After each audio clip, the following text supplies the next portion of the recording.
Hello everyone, today I'm going to show you how to fix the graphics driver crashed error in Valorant. Make sure to watch the video until the end, not to miss any important details, like and subscribe.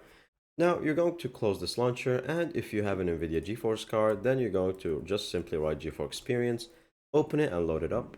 Once it loads up, you're going to go to the driver section, and then from here you're going to click on check for updates, and you find a new update for the driver, then click on download and let it install.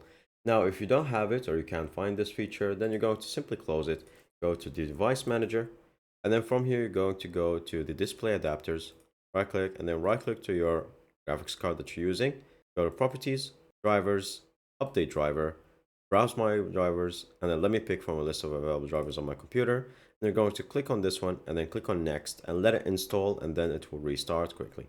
Now if that doesn't help, then lastly you can go and search for the NVIDIA control panel, which will open for you this window right here. Go to manage 3D settings, and then from your global settings you're going to select from, instead of auto select, to a high performance NVIDIA processor. And then from here, you're going to set the physics configuration, apply these changes, and make sure that this is also set to your NVIDIA GeForce card.